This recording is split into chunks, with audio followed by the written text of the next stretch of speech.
Picture the Caribbean in 1723. A vast expanse of blue water dotted with islands, trade winds carrying merchant vessels loaded with sugar, tobacco, and silver from the New World back to Europe. And somewhere in this maze of islands and shipping lanes, a single ship, black flag flying, crew of 90 men, captain standing on the quarterdeck watching the horizon. He's armed, 2 pistols, a cutlass, a dagger. Not because he's expecting naval vessels or merchant resistance. He's armed because of the men behind him, his own crew, the men he commands, the men who could vote him out of command at any moment, the men who could kill him and throw his body overboard and no one would ever know or care. This is the reality of pirate command that histories rarely mention. Pirate captains lived under constant threat, not from external enemies, from their own crews. Mutiny was the nightmare that haunted every decision, every order, every division of plunder. A captain who lost his crew's confidence didn't retire. He died, sometimes quickly with a pistol shot or a blade, sometimes slowly, marooned on a barren island with no food or water. Either way, the end was certain. This fear shaped everything about pirate operations, how captains behaved, how plunder was divided, how decisions were made. Understanding this fear is understanding the true nature of pirate society. Start with how someone became a pirate captain in the first place. It wasn't hereditary like nobility. It wasn't appointed by higher authority like naval commissions. It wasn't bought like merchant command. It was elected through direct democratic vote. Pirate crews voted for their captains in formal proceedings that followed established protocols. Sometimes before a voyage began, when a new crew assembled. Sometimes after a successful mutiny against a previous captain. Sometimes when casualties created a vacancy. The voting was completely direct. Every member of the crew had exactly one vote, regardless of experience, skill, or time served. No electoral college, no representatives. Pure majority rule. Whoever got the most votes became captain. This sounds democratic and egalitarian. It was both those things. But democracy is a dangerous weapon when your constituents are armed criminals with no loyalty beyond their immediate self-interest and survival. A captain held power only as long as the crew believed he could make them rich and keep them alive through successful attacks and skillful evasion of naval forces. The moment that belief failed, they removed him through another vote. No appeals process, no second chances, no retirement with honors.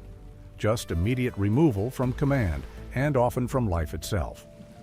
The process had formal structure. When a vacancy occurred, or when enough crew members demanded a new vote, the quartermaster would call an assembly. The entire crew gathered on deck. Nominations were made from the floor. Anyone could nominate anyone, including themselves. There were no qualifications required beyond being a crew member in good standing. The nominees would speak, make their case, promise success, outline their vision.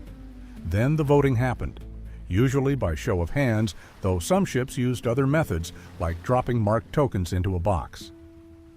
The counting was public. Everyone saw the result. The winner took command immediately. What's striking is how this created perpetual insecurity. A naval captain, once appointed, held his position until death, retirement, or court-martial.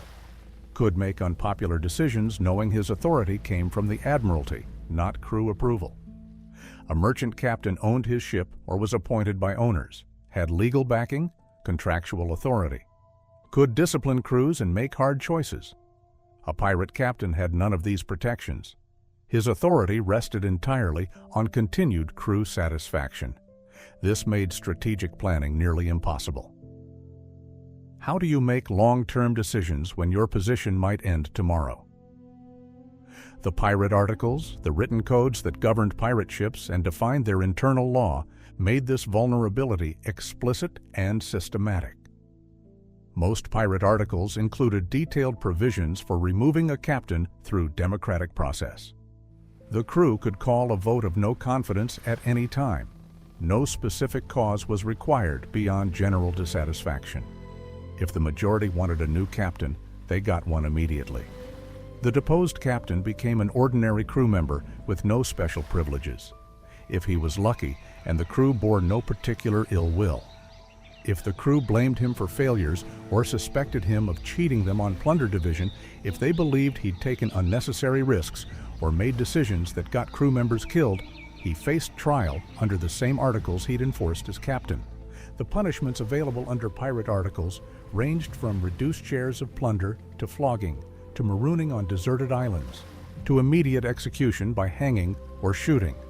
The articles existed ostensibly to protect crew members from tyrannical captains who might abuse their authority. But they also made every captain vulnerable to the mob he was supposed to lead, created a system where popularity mattered more than competence, where short-term crew satisfaction trumped long-term strategic success. Specific articles survive in historical records. Bartholomew Roberts's articles, captured when his ship was taken, detailed exact procedures for captain removal. Any crew member could call for a vote. The quartermaster had to honor the request and convene the crew within 12 hours. The current captain could speak in his own defense, but couldn't vote. Simple majority of crew votes determined the outcome. If removed, the captain had to surrender all symbols of office immediately. His weapons, his cabin, his share certificates, everything. He became just another crew member subject to the new captain's orders. Roberts himself operated under these rules constantly, knew every day that his captaincy depended on majority support that could evaporate with a single failed prize or unlucky encounter. Compare this to naval or merchant command structures. A Royal Navy captain was appointed by the Admiralty. He held absolute authority granted by the state. Mutiny against naval captain was treason, punishable by hanging. The crew knew this. They knew that even if mutiny succeeded temporarily, the full power of the Royal Navy would hunt them down. This knowledge kept most crews obedient even under brutal conditions. Merchant captains had similar authority, backed by commercial law and maritime tradition. Neither faced the constant threat of removal that pirate captains endured. Pirate captains had to balance impossible tensions that would have broken most leaders. They needed to maintain strict discipline to keep the ship operational and coordinate complex attacks. Ships required constant maintenance. Sails needed mending, rigging needed adjustment, guns needed cleaning, watches needed standing. Without discipline, the ship became unworkable and vulnerable. But harsh discipline risked angering the crew and provoking immediate removal votes. A captain who flogged a crew member for drunkenness on watch might find himself voted out the next day by that crew member's friends. They needed to claim larger shares of plunder for themselves to signal status and authority, to demonstrate that captaincy came with rewards, to attract ambitious crew members to support their leadership. But taking too large a share violated the egalitarian principles that pirate crews demanded and would trigger accusations of greed. The articles typically specified shares.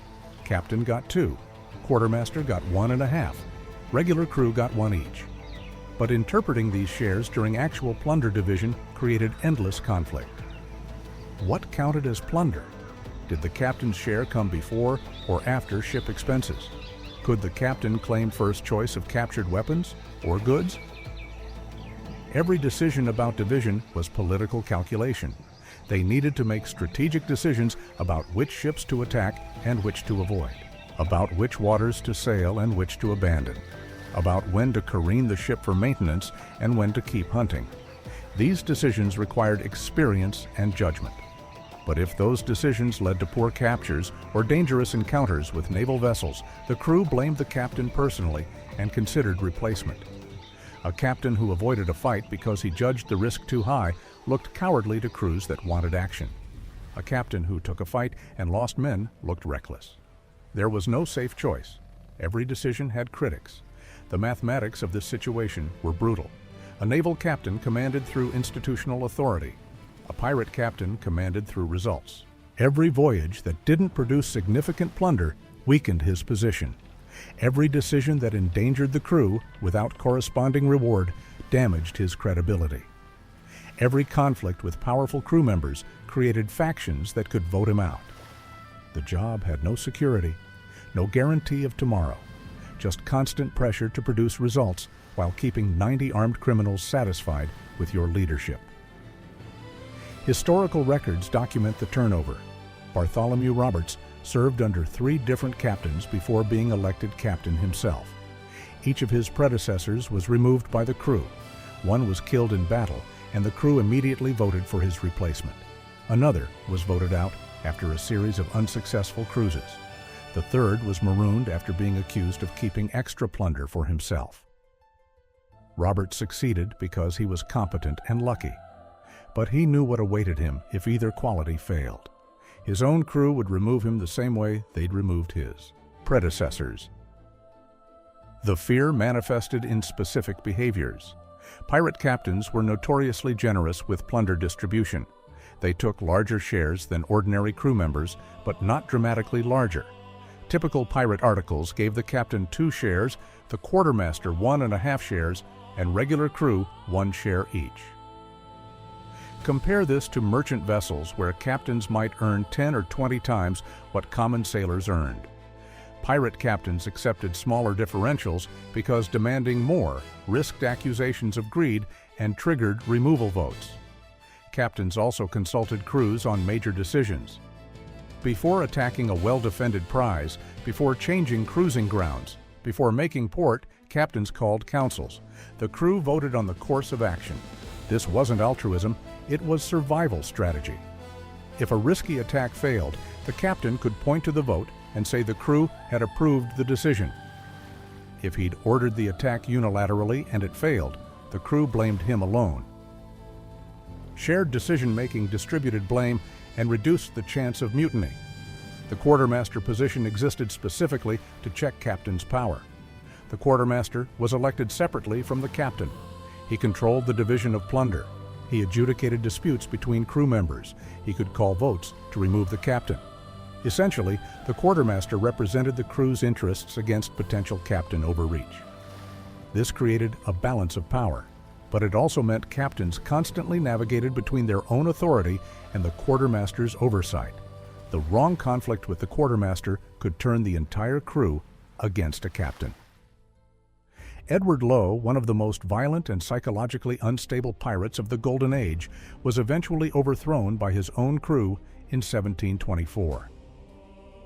The mutiny happened after Lowe, in a drunken rage over a minor slight, killed a crew member execution style for a trivial infraction. The victim had supposedly questioned one of Lowe's orders during an attack, had suggested an alternative approach. Lowe took this as challenge to his authority. He shot the man in the head in front of the entire crew. This wasn't discipline. It was murder. It was tyranny. It was exactly what the articles were written to prevent. The crew called an immediate emergency vote. They didn't wait for the quartermaster, didn't follow normal protocols. They simply gathered on deck and shouted for Lowe's removal. Someone produced weapons. Others blocked Lowe's access to his cabin where he kept his personal arsenal. The vote was overwhelming. Lowe was removed from command instantly. They didn't kill him immediately. That would have been mercy. Instead, they placed him in a small boat with 2 crew members who'd remained loyal to him. 3 men total. They gave them no supplies, no weapons, no navigation tools, no chance of survival. Then they cut the boat loose and sailed away. Lowe, who had terrorized the Atlantic shipping lanes for years, who had killed hundreds in brutal torture sessions, who had burned ships with prisoners aboard, died of thirst in a small boat drifting in the Caribbean. His violence, which worked perfectly on defenseless merchants and captured crews, destroyed him when he directed it at his own men.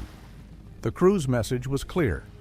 A captain could be cruel to enemies, but directing that cruelty inward toward the crew violated the fundamental compact and meant instant removal and death. Charles Vane, another notorious pirate known for exceptional cruelty to prisoners and merchant crews, was deposed in 1718 after refusing to attack a French man of war that his crew wanted to engage. The situation developed over several days. Vane's ship encountered the French warship in open water. The warship was a 4th-rate ship of the line with 50 guns. Vane commanded a sloop with 12 guns. The disparity was absurd. Any engagement would result in Vane's ship being destroyed within minutes. The French had training, discipline, and overwhelming firepower. But the crew had been at sea for weeks without taking a significant prize. They were restless, frustrated, looking for action and plunder. When they saw the French ship, several crew members argued it could be taken by surprise boarding action. Vane tried to explain the tactical impossibility, tried to point out that the French crew alone outnumbered them 2-1 before accounting for the artillery advantage. The crew didn't care about tactics. They wanted to fight. They called a vote on whether to engage. The crew voted overwhelmingly to attack. Vane, recognizing it was suicide and that his responsibility as captain included not getting everyone killed in futile actions, refused to give the attack order. This was mutiny in reverse, the captain refusing to execute the crew's democratic decision. The crew immediately called another vote to remove Vane from command and elected Jack Rackham, who'd been quartermaster and had supported the attack plan, as new captain. Vane was given a small sloop and a handful of loyal crew members as a consolation prize. This was actually merciful by pirate standards. The crew could have marooned him on a sandbar or executed him for cowardice. Instead, they let him leave with enough resources to possibly survive. But the point stands absolutely clear. Vane's caution, which was almost certainly correct from tactical and survival perspectives, ended his command because the crew wanted aggression regardless of risk. Democracy without expertise. Majority rule without strategic thinking.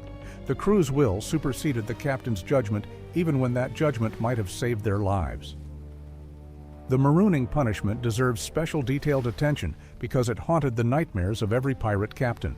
It was the quintessential pirate punishment for deposed captains who'd lost crew confidence but hadn't committed specific crimes deserving immediate death. The process was formalized in pirate articles with ritualistic precision. The condemned man, usually a former captain but sometimes a quartermaster or other officer who'd fallen from grace, was given specific items: a pistol with exactly 1 shot, a bottle of water, usually a single quart, sometimes a small amount of food, dried meat or hardtack, enough for maybe 2 or 3 days. Nothing else.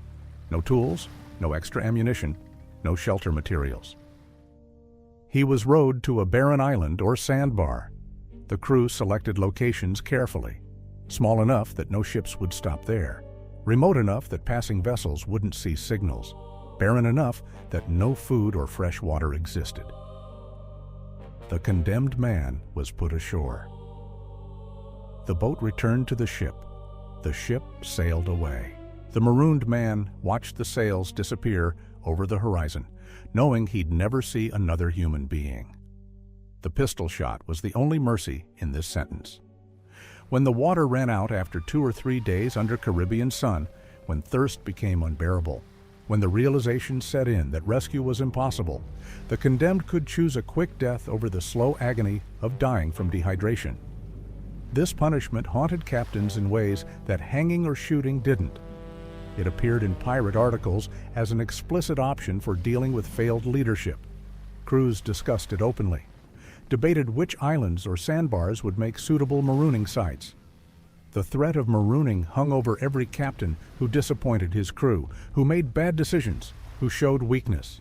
It was worse than death because it was death plus isolation, plus the psychological torture of waiting for the end, knowing you were abandoned, knowing your crew rejected you so completely they didn't even want your body buried at sea, knowing you'd die alone on a barren rock while your former crew divided your possessions and voted for your replacement.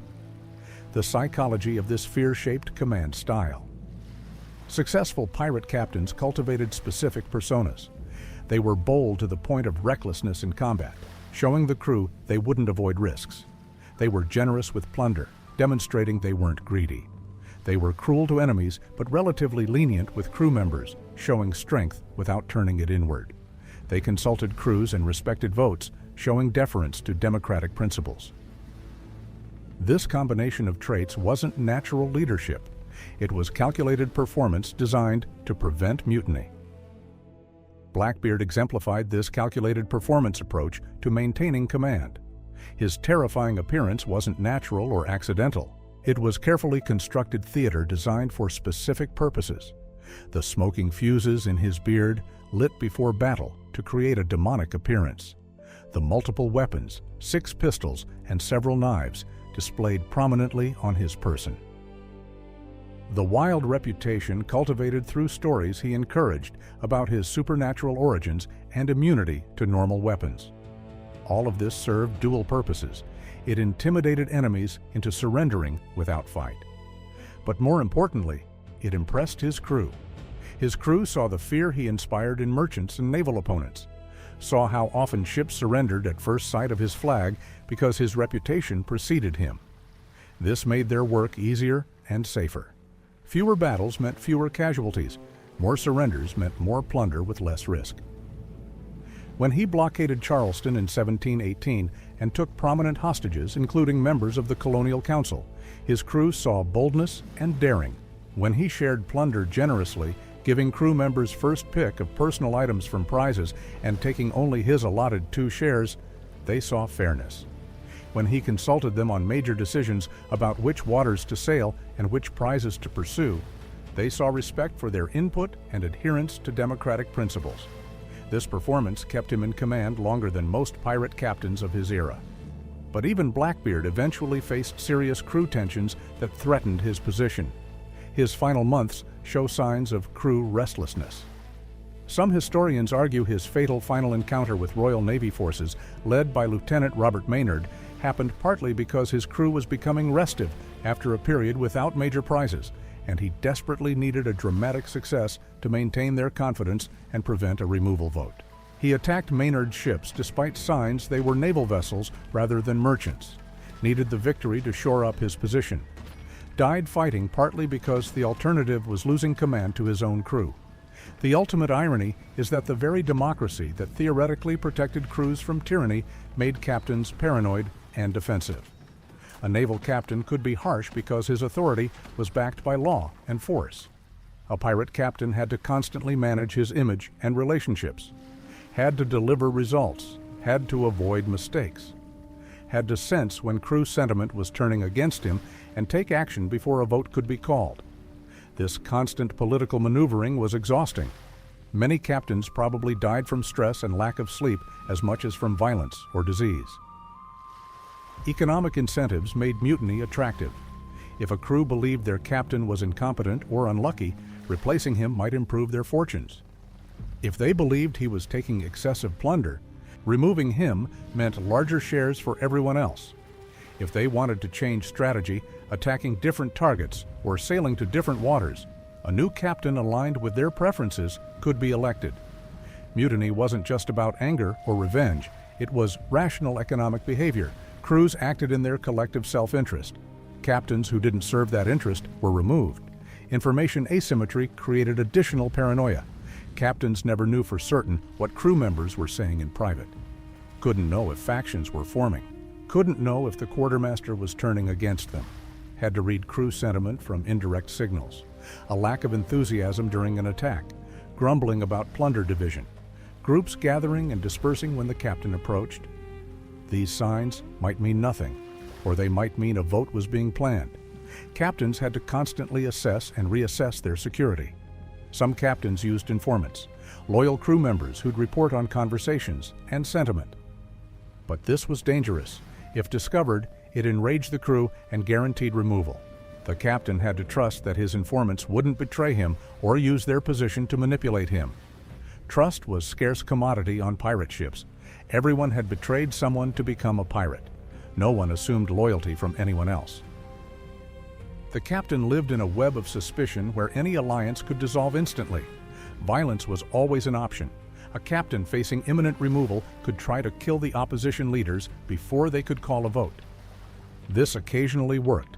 More often it failed and made the situation worse. A captain who murdered crew members to retain power proved he was exactly the tyrant they feared. Even if he won the immediate confrontation, he'd created enemies who would wait for opportunity to strike back. Preemptive violence was a desperation move that usually hastened the end it was meant to prevent. The alternative was to sense when control was slipping and leave before being forcibly removed. Some captains, recognizing they'd lost their crew's confidence, negotiated departures. They'd take a small boat, some supplies, perhaps a few loyal followers, and leave voluntarily. This avoided the humiliation of removal and the potential violence that came with it. But it meant abandoning everything they'd built: their ship, their position, their shares of accumulated plunder. Walking away voluntarily was surrender. Most captains couldn't bring themselves to do it until it was too late. The historical record shows that very few pirate captains died of old age or retired peacefully. Most died violently. Naval action, merchant resistance, disease, and mutiny killed them in roughly equal proportions. The ones killed by their own crews rarely appear in the dramatic histories. Those histories focus on battles with naval vessels and attacks on merchant shipping. But the internal dynamics, the constant threat of removal, the fear of your own crew, shaped pirate operations as much as external threats did. Consider the strategic implications. Pirate crews made decisions democratically, but those decisions weren't always wise. Crews voted for attacks on targets that offered good plunder, even when those attacks were extremely risky. Voted to sail to dangerous waters because those waters had rich shipping. Voted against retreating even when discretion was tactically sound. The captain's role was to execute these decisions and somehow keep the crew alive and successful. If the democratically chosen strategy failed, the crew blamed the captain for the failure even though they'd voted for the strategy. The captain bore responsibility without having full authority. This is a recipe for failure. Smart captains learned to manipulate the voting process. They'd present options in ways that guided the crew toward the captain's preferred choice. They'd arrange for influential crew members to speak in favor of certain options before the vote. They'd time votes for moments when crew sentiment was favorable. This was political skill as much as maritime skill. A captain who couldn't navigate crew politics didn't last regardless of his sailing or fighting abilities. The role required being part military commander, part politician, part psychologist, all while maintaining the persona of a fearless pirate who took what he wanted by force. The comparison to legitimate authority structures reveals fundamental structural weakness in pirate organizations. States centralize power and violence through institutions. Navies and armies have clear chains of command, backed by monopolies on legitimate force. Individuals can't challenge commanders without facing overwhelming institutional response. A sailor who strikes an officer faces court-martial and execution. A soldier who refuses orders faces firing squad. The threat isn't just from the immediate commander, but from the entire institutional apparatus behind that commander. The British Navy, the Spanish Army, these were institutions that would pursue mutineers to the ends of the earth to preserve command authority. Pirates, lacking these institutional foundations, relied entirely on personal authority and crew consent. This made pirate organizations remarkably flexible and responsive to member desires in ways that rigid naval hierarchies could never match. Crews could remove incompetent leaders immediately, could change strategy based on collective input, could ensure plunder distribution reflected egalitarian values rather than hierarchical privilege. But this same flexibility also made them unstable and perpetually vulnerable to internal collapse whenever crew satisfaction wavered. The same democratic principles that attracted people to piracy in the first place, the promise of equality and voice in decision-making, undermined the command structures necessary for sustained success against organized opposition. Pirate ships were internally democratic but externally predatory. They needed strong leadership to succeed in combat and evade capture. But their internal democracy made strong leadership nearly impossible to maintain consistently. This contradiction was built into the system and could never be fully resolved. This explains why pirate organizations never grew into lasting institutions. Individual pirate crews might be successful for months or even years, but they couldn't build enduring power structures, couldn't establish lasting hierarchies, couldn't create institutions that survived beyond individual leaders. Every pirate captain knew his position was temporary, knew that his authority extended only until the next vote, knew that his crew could remove him whenever they chose. This knowledge prevented long-term planning, prevented investment in anything beyond immediate plunder, ensured that piracy remained a short-term predatory activity rather than evolving into organized criminal enterprise. The fear of mutiny was rational and completely justified by historical evidence. Pirate captains who forgot this reality, who believed their position was secure based on past success, who stopped performing the constant political management their role required, were swiftly and brutally removed. The ones who survived longest were paradoxically the ones who never stopped being afraid, who never assumed tomorrow's loyalty based on yesterday's victories, who treated every single day as a political campaign to maintain their position through results and performance. This constant fear was psychologically exhausting. It aged captains quickly, made them paranoid and suspicious, made them cruel in ways that eventually turned crews against them and created the very conditions they feared. The fear of mutiny often created the very conditions that made mutiny inevitable through a self-fulfilling prophecy of mistrust and defensive behavior. For pirate captains, death in battle might have been preferable to mutiny. Battle was quick, honorable in pirate terms. A captain who died fighting maintained his reputation, but mutiny was humiliation, evidence that you'd failed at the fundamental requirement of leadership, that your own crew rejected you, that you weren't skilled enough or lucky enough or ruthless enough to hold their loyalty. A captain killed by his crew died twice, once physically, once reputationally, and in a culture that valued reputation above almost everything, that second death was worse. Mutiny was the crime every pirate captain feared more than death because it was death combined with dishonor, delivered by the very men whose respect and loyalty were supposed to validate the captain's authority and power.